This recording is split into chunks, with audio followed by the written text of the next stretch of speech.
All right, we're ready to get started. Ready for our last session. If everyone can take their seats. So our last, thank you. Our last speaker is Oleg Lobykin. He's a sculptor, masonry restoration contractor, master carver, and artist. And I'm sure he'll tell us some more about that. Just to give you a taste of what he's been working on, he's been working at Stanford for 17 years.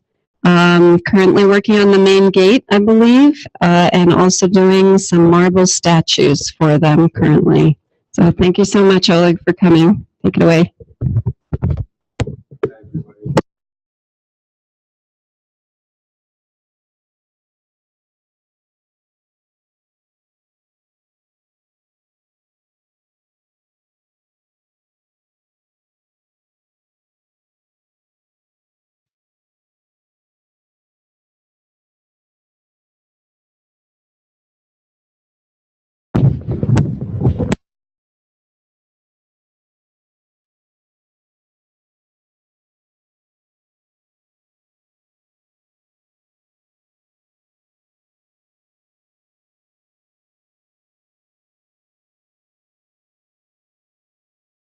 And specifically talking about two, which one we're missing. That's the statues of Benjamin Franklin and Johann Gutenberg. There's no clear evidence what's happened to those two statues, but basically what we think they were destroyed during earthquake 1906, because there's clear evidence regarding it could be happened this way. This picture. So from this is Agassiz, also historical figure, which one was fall down. And actually I had a chance to work, clean up this marble statue about maybe 12 years ago. And also at the same time, actually, I took measurements from the statues.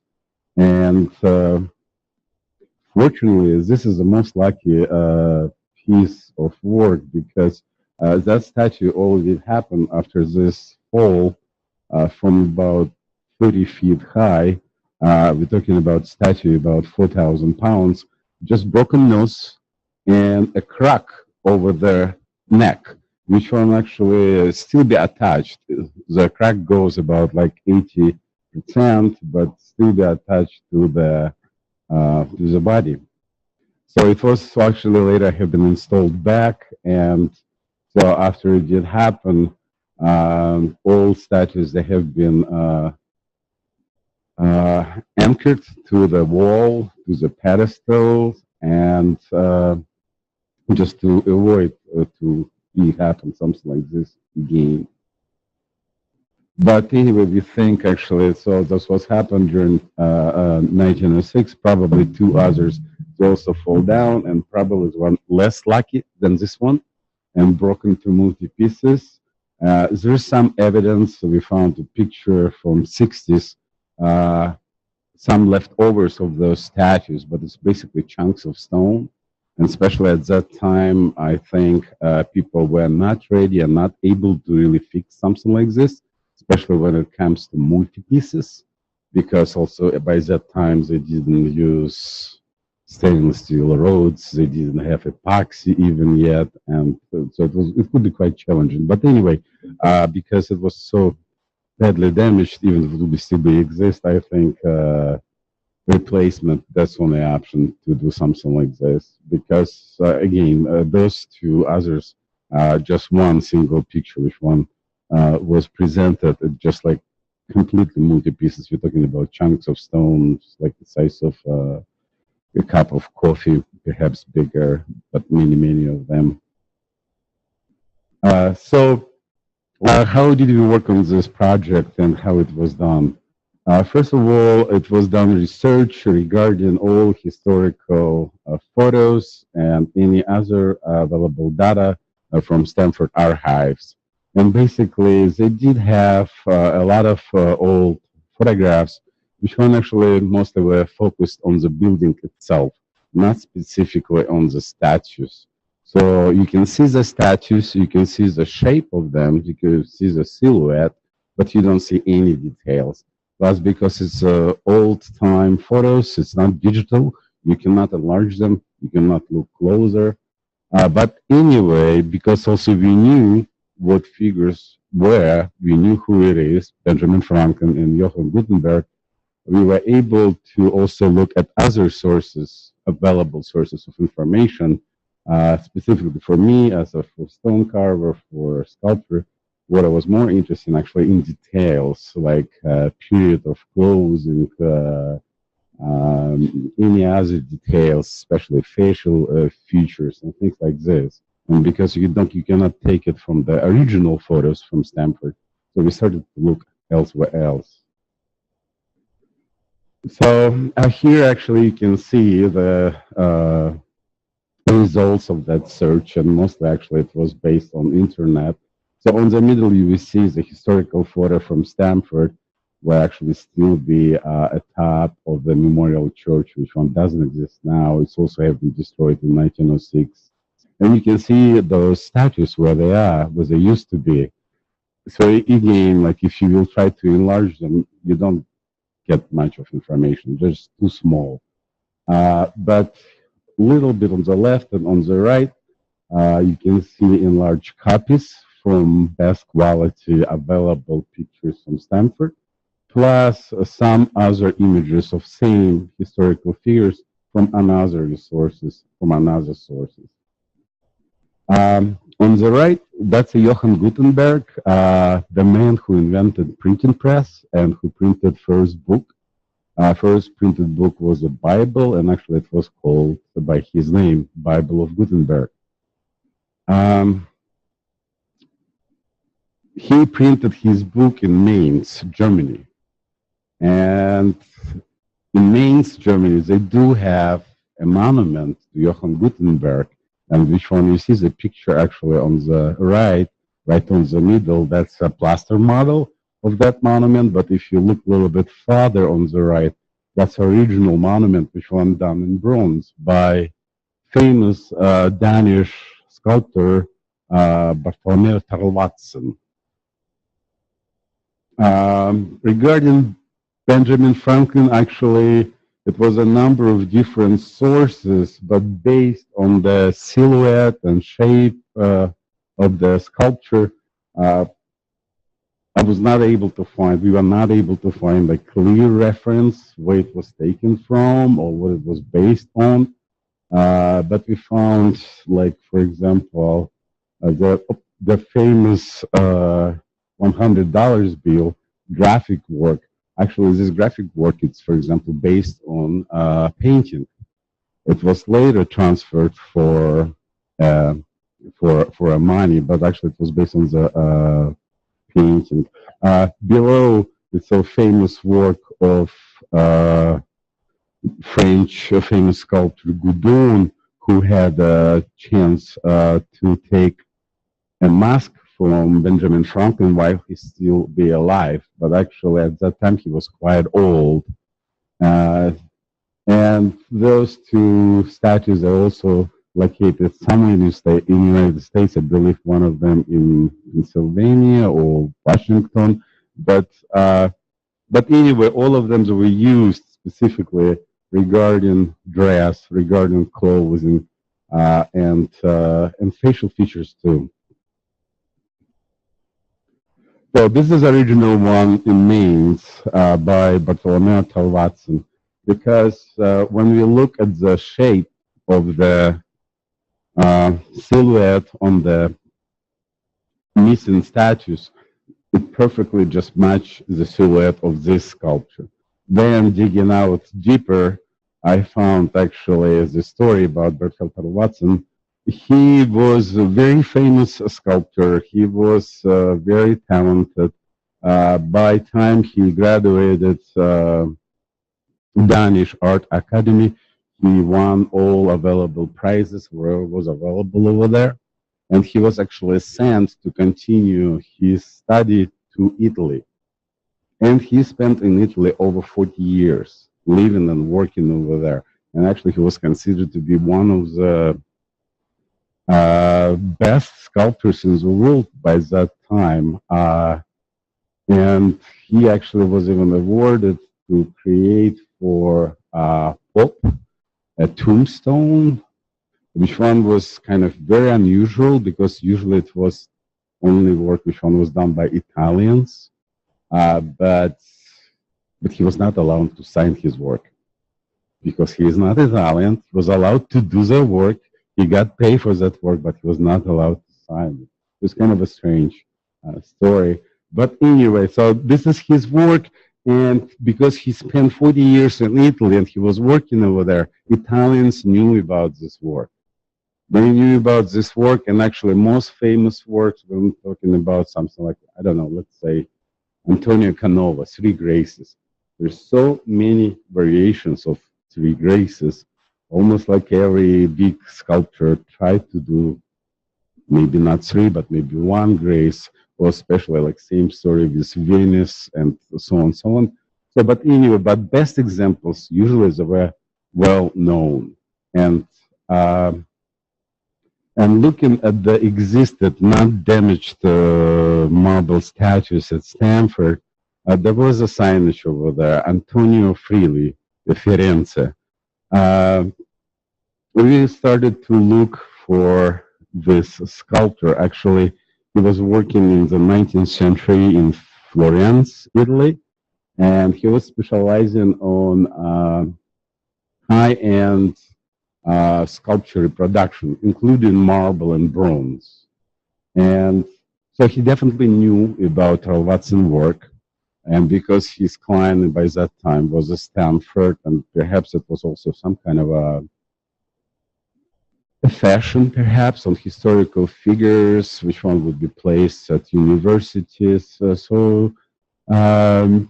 He got these commissions, and also he even participated in Pan Am exhibition in San Francisco, and he brought some of his work here. And beside the main quote, actually there is few more works which one at Country Museum, which one also were done at his studio. I actually was able to find his relatives today, trying just to find out if they do have any additional information specifically regarding these two missing statues.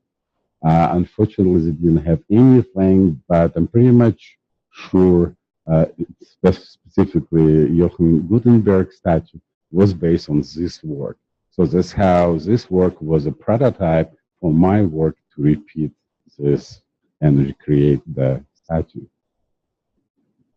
That's a famous works of Bartolomeo Tarvatzin, and actually this Jesus Christ, what you see, Mormon Church use that as their symbol, but actually it's his work. So this is how it started. Based on all that information, started to do clay work first, go through approval by Stanford. First it was clay work, then transferred to plaster of Paris. That's work in progress. That's already in plaster of Paris. Actually, what you see now, it's not real size of the statue. This is 2.5 smaller. This is actually 1 meter statue, just like this, 3 feet high. The original pieces, they are 8.5 feet high. But when you can do stonework, sculpture, there's few different techniques how you transfer a model into stone. For example, if you do it in bronze, you must have a model 1-to-1 in scale.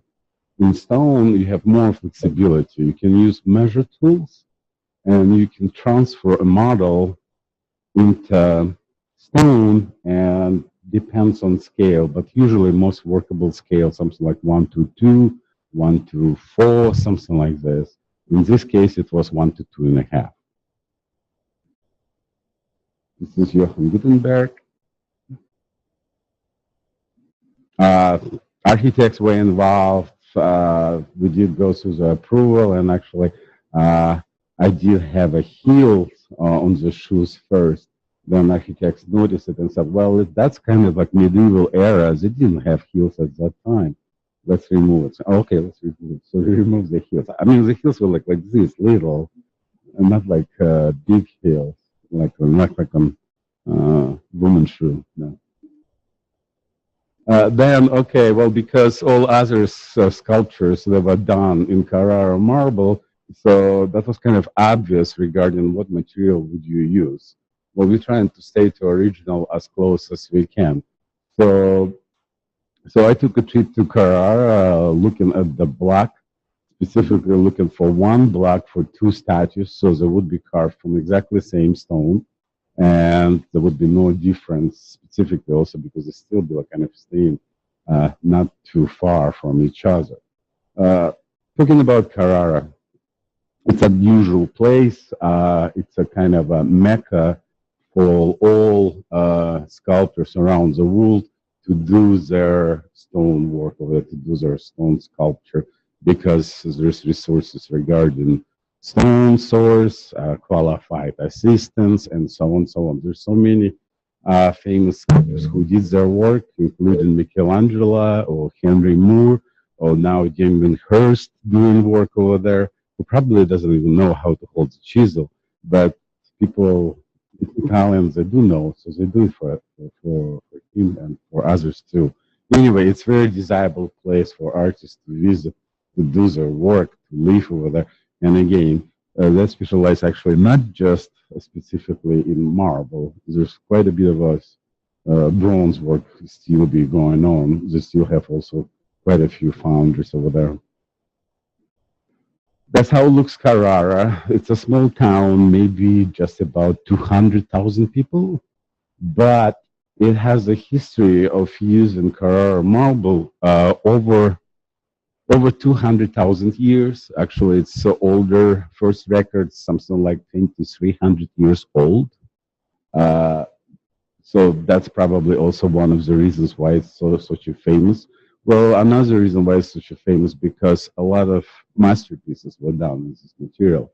Because also Renaissance, that's a pretty much birthplace, which one was in Italy, specifically in Florence, Florentine Republic, which one Pope, Catholic Church, religion, Medici family, they strongly were supporting arts, and it was flourish over there. And talking about specifically about Carrara, so it's a small town, but actually has hundreds of quarries. Hundreds of quarries, and actually Carrara marble, it's quite widespread. It's from pure white to something very, very gray and everything between. So there's quite few grades of marble. So you need to know what you're looking for. Also different pricing. For example, one marble actually not suitable for outdoor. It's a great for figurative work, specifically if you're talking about naked skin. It has this specific, what they say sometimes, a glow, the way it's transparent light. If you're talking about statuario, but it's not great actually for outdoor. It doesn't like water. Water does destroy it much faster. Plus, it's white. It's very white, but sometimes and quite often it has some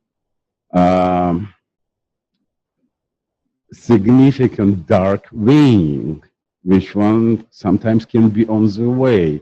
And for example, being over there, I saw one studio where was reproduction work was done. Some, I guess it was Venus of Milos, yes, and the work was probably like 85-90% already done. I mean, all roughing out, completed. I mean, you see the features of the face, body, drapery, but when they got very close to the face, they got into vein which one was located right over the eye of the Venus. So it actually looks like black eye. So sometimes actually it does happen. It's rare, but it does happen. But when you take a block, you don't know what's inside of it. Most concerns actually usually it's regarding some cracks or things like this. But usually if you're trying to determine is there any cracks in the stone, You just use the sound, you just knock on it and hear the response. Especially actually also nowadays, nobody blows the stone. Nobody's using dynamite. That's which one is kind of like the worst thing for carving. You cannot carve stone like this, which one has a lot of cracks. So nowadays, everything by diamond wire, very precise, very clean, and no physical impact like explosions. So usually cracks, it's not the case, but in case like they got to that black eye, and I actually was asking owner of the studio, so what are you going to do with this piece? Like it's it. It's going to be rejected. I need to start another one. And it is sad. It's like 90% work of down, but it happens. So that's a stone, that's a block we choose, and actually Carrara has a number of stone yards where you can find already pre-cutted blocks, and depends on size, depends what you need. It was actually not so easy to find exactly what we need, because I found quite a bit of it, maybe too gray, too much veining, and it wasn't exactly that size what we're looking, or it's too big, so if one require, you need to pay extra money, and they usually charge by weight, but it's not just by weight, it also depends what kind of grade of the stone. So, so it took us a few days to find the right one, and we found it right at the quarry, right on the side of the quarry, and that's where it was. So the block of stone actually was 23 tons. Two statues, they're about 4 tons. So now you can estimate how much gone as a waste, as a roughing out. That's how it usually works. Sometimes, yeah, it depends on design, what it is exactly, what kind of a sculpture, but sometimes it can be 50% waste, sometimes it can be more, sometimes maybe less, but depends on design and complexity of the piece itself. That's a reference point which one started to transferring from the model, and basically later they multiplied by 2.5 into real scale, and point by point taken out using calipers, using other measure tools to try to figure out first with your starting reference points. Benjamin Franklin actually was done pretty much in old traditional way, as a sculpture was done for hundreds of years. And Johann Gutenberg actually was done pretty much in contemporary way. That was the first time for me, so I wanted to try and see how it's working. So this is actually still the Benjamin Franklin.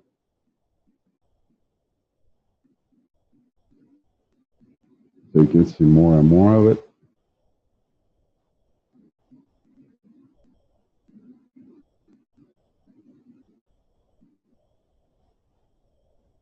And this is Johann Gutenberg, which one actually was, model was scanned, and basically it was done like CNC machine. All roughing out was done not by hand, it was done by machine. It still requires finishing by hand, by chisel, because you will see, because machine actually, CNC machine, it still leaves the tracing, the tool marks, distinctive one from machine, and you can see it. And it cannot finish it like a chisel or like human touch would be able to do it. If you pay attention, you might, you might see this marking, what I'm talking about. It kind of looks like a topography in some degree. Basically, it's a routing tools with a diamond heads, which one connected to computer, and it knows where the highest point, where the lowest points, and slowly, layer by layer, it's removing the material. Plus, those heads, they can be changed.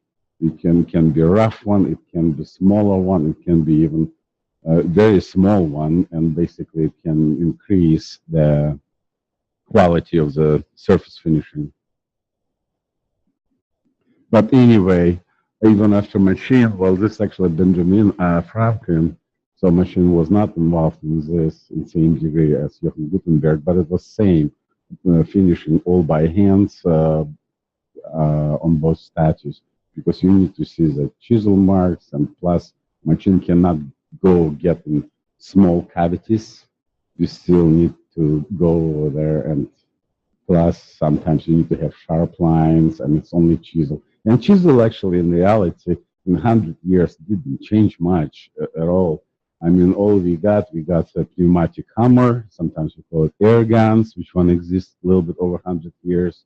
So it speed up your process. Instead of just doing manually and using hammer, you use that basically pneumatic device, which one kind of speed up the process. Plus, the big revolution in stone industry probably did diamond tools. On every level, we can talk about from sculpture work to tile work to country tops. Diamond tools did change a lot. So that's why actually to create statue like this, it doesn't take years and years like it was like in 17th or 18th century. No, it can go much faster. The lettering is V-cut, hand-carved lettering. That was done by hands. So it's not machine, and actually it's already all finishing. What you see here is all finished by hands. Because when you finish the carving and stone is, it looks actually white, very white, especially under the sun. And because pores, they're so clean, there's nothing, there's no pollution in it. It's just so bright. And because there's two existing old statues at the main quad, I decided to apply some artificial patina to it. So just to make it look so it's not so bright.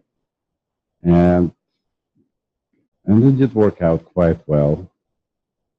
Because two old statues, they are over 100 years old. So just to bring kind of appearance a little bit closer, sometimes there's kind of always dilemma, discussion with architects. Should we do it or not? Because like, oh, it's new, so it should be stay like new, and we shouldn't change it because time will do the job. I agree, time will do a job, but it might take actually centuries before it does. And the contrast is still be so significant. And because you can reduce it and actually bring it a little bit close to reality or how it might look. But anyway, I convince architect working on this, like, if you are not happy with the final result, when you see this artificial patina, it's reversible. It can be removed. So, but actually, after everybody saw it and get close to it, decided, no, we need to leave it. It's okay. It's not a big deal. Again, just well, because marble is new and fresh, it's actually pretty much like not necessarily marble. Any new carved fresh object in stone, it looks slightly different than it would be like in 100 years old, of course. I mean, the surface change, the pores kind of getting bigger, and something get over the carbon and other things. Well, this is right before the installation. So, of course, after previous statues have been fall down during the earthquake, so new ones were anchored, and anchored actually so heavy. There's like 2 threaded stainless steel rods on the back, 2 on the bottom. So if anything happens, only if building will go down, the status will go down. That's installation.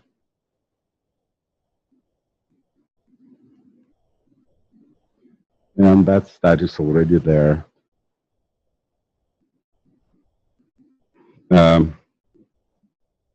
Let me go back a little bit.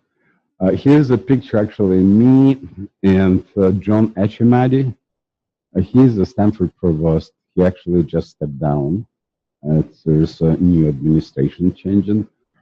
But I got him known only during this project.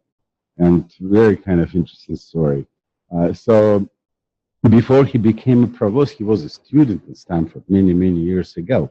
And when he got first time on Stanford campus, he said he noticed like those statues, they're missing because you can clearly see like on the right wing, there's two statues there. And there's nothing on the left wing. So, so he was behind this project and helping out with financing and finding funds and fund this project. And he said he thinks like it's one of the best things he did for the Stanford. Yeah.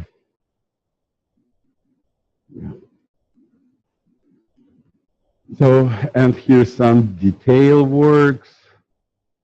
Unfortunately, you cannot see these details from 30 feet below, but I knew Stanford, they're going to look in every side when they're going to have a chance and when it's going to be on the ground. So, and actually that was part of the deal. So they asked me like, is this something I can do? I said, yes, I would love to do something like this. And it also spoke about the quality of the work. I promised them the quality of the work would be not less than existed statues. And also they asked me, okay, so, well, it's actually after installation was done. Here you can see actually some reinforcement. It's a stainless steel, but it's all painted just to match the stone, so you don't see it too much. So they asked me, what kind of warranty can you give for your work? I said, would it be 100 years enough? Ideally, I mean, I think actually in California, weather conditions, it can be millennium or millenniums easy, especially because it's so far away from a human touch. I'm talking about vandalism and other things like this. So it definitely will stay very, very long. The biggest artistic expression I did allow to myself without talking to architect. Otherwise, I would know I would not be able to do it.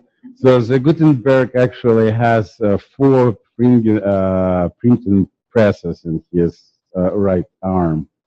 And so it was up to me to choose what letters would it be. First, I thought actually about my name because it's also 4 letters, but I thought, well, probably too big ego. But on the other hand, actually, the reason for me to get to California, to be here, to live here, to work here, it was kind of accidental in some degree. Well, I did work in New York for 6 years, but I back to Russia after that, to St. Petersburg, that's where I'm from. But I met my future wife over there who decided she wants to continue education and she wanted to get to Stanford Business School, and she got it. So that was a point for relocation. So when I got to California, first what I saw it was Stanford. And I was amazed actually by the amount of the stonework, what they have, main quote. And when I found actually they have planning office, they have architects. Well, I worked with architects before, so I wanted to meet them. So they look at my portfolio. It's like, oh, you did some work for Yale University. Well, maybe you can do something for Stanford. So anyway, so my wife, she was affiliated with Stanford. I got involved with Stanford, working over there. And when she was graduating, we found she was pregnant. Now I have a beautiful young girl who is going to be next week 14 years old, and her name is Nika, and inspired by Nike, by Victory. And it's also 4 letters. So I choose her name to put there. But actually, at the same time, you can read it not necessarily like Nika. I mean, just N-I-K-A. You can put it any other way, but it doesn't work any other way except her name. So maybe perhaps, just with a thought, perhaps maybe she will get someday also to Stanford, and she will remember us, her parents, and this occasion.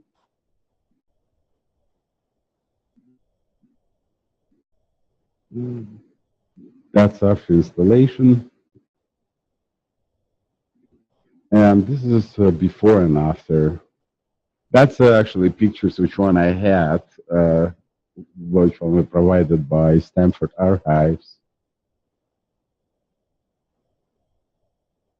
That's why I'm pretty much sure original Italian work was based on Bartolomeo Watson work because it just matched it so close. It was not necessarily even replica or a copy, but it could be just in point of inspiration, which one it does happen quite often actually in sculpture. Like, I mean, they have Angel of Grief, but there's a number of Angel of Grief around the world, but the original one in Rome.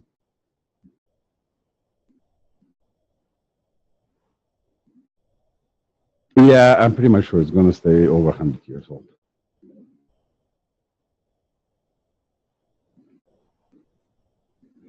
Yeah, that's my presentation. And because it's a workshop, I don't know if it's relevant or not, but it's very short. I brought some samples of stone. They're all different. It's a limestone, marble, granite, and lava stone, sandstone. Talking, I'm pretty much sure, like most architects, they know what is a Mohs scale. It's talking about hardness scale of natural materials, where we're talking about like talc number 1, plaster of Paris maybe number 2, diamond is number 10, the hardest one material. And when it comes actually to stone carving or real life for craft people, for example, a stone carver get his hand on a stone which one he never worked with before, but he wants to get the feel or touch of it. First, they would do probably just touch the stone, try to scratch it. Just scratching the stone, it already gives you some information. It depends on resistance or what trace you can leave and what do you use for scratching. Of course, better would be just take a chisel and a hammer and try to cut a little bit, because also it gives you quite a bit of information right away.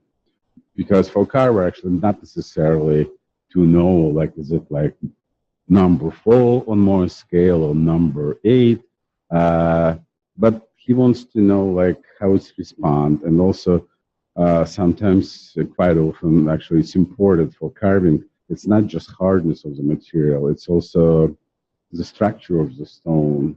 Some of it can be go in layers. Some of it might have some other minerals like iron, which one can delaminate the stone, and it's on the way when it's on the way on for carving. It's not good. Or some stones, just like you don't use them for carving. Like for example, slate. It's a great stone. You can split it. It's great for as a roof materials because it also doesn't have any absorption pretty much. But it's not great for carving, except maybe actually carving lettering. For lettering, it's excellent stones. It can keep actually very sharp details. But for round sculpture, because it's still be layers, it's not really suitable. So I welcome you just to try and see how this stone respond to you if you try to scratch it. I have here a few different things. This is a famous square and leaf trowel, stainless steel. This is a carbide, and this is a dentist diamond bore. So which one can scratch? Well, you're welcome just to try and scratch using all of it and see how deep you can use the scratch or how easy it goes. And stone will talk to you. You will feel it. You will see the difference between all of them. I recommend you actually not even necessarily touch the stone. It can be still be at the table. It's easier than to hold it in your hand and try to scratch it. Just scratch it right over the table. Don't be afraid. On Mohs scale, so if they're talking about the softest material, like something like a talc, it's something like what you can scratch even by your nail. Later, it goes something like Mohs scale number 3, number 4. Number 4 is already marble. You can scratch it by knife. Number 5, you can scratch it by nail. And everything above already, it's kind of really hard to scratch. So specifically, please try to scratch, for example, granite, polished surface. Let's say even using stainless steel, try to leave a scratch. This is lava stone, that's marble, that's all limestone. And the polished stone, what you see, that's granite. Yes, I don't know. Push harder. You can use your key, car key or phone key. No, don't worry, nothing's gonna happen with your key. But on limestone, actually, fuel leaves a trace. On marble too. On granite, pretty much no way.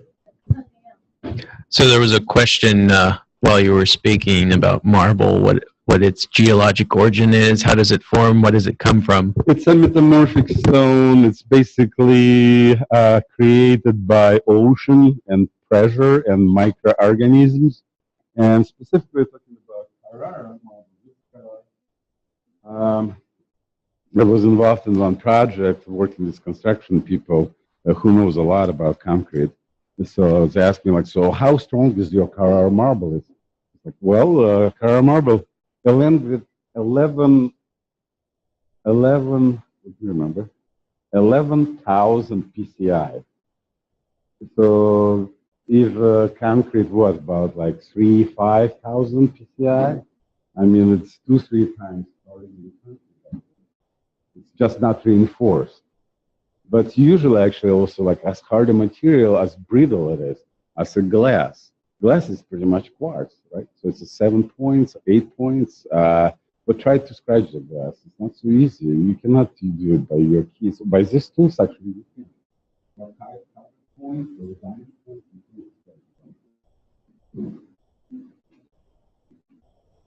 I just was thinking about something what can be done like in short period of time, because when it comes to stone and try to do something like in short period of time, it's quite not easy. They usually require more time. Any questions?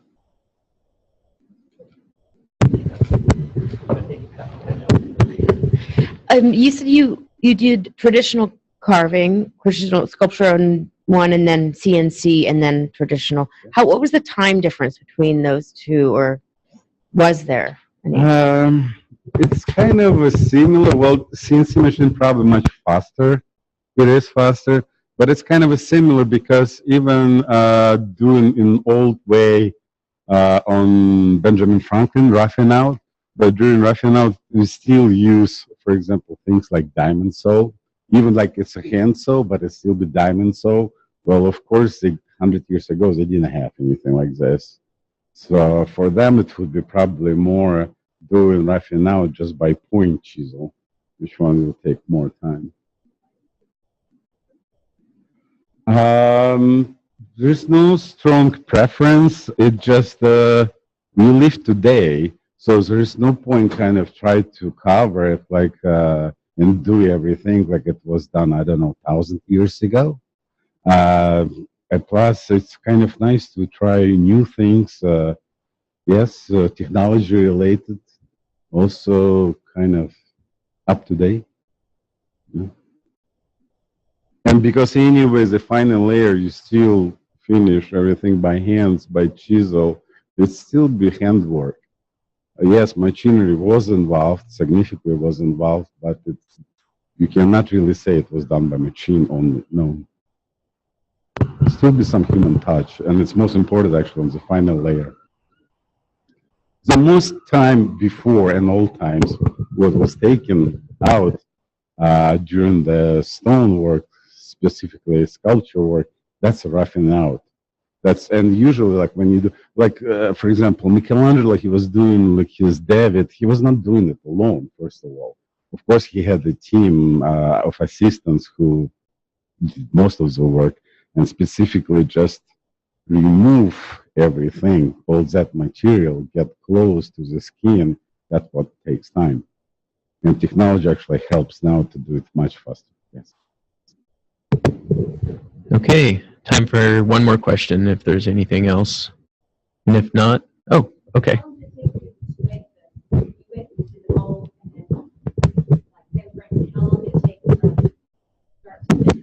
Well, I can tell about all project. Talking to client from start to finish, it took 8 years. Uh, fabrication actually time, carving time, it took a little bit, almost 2 years.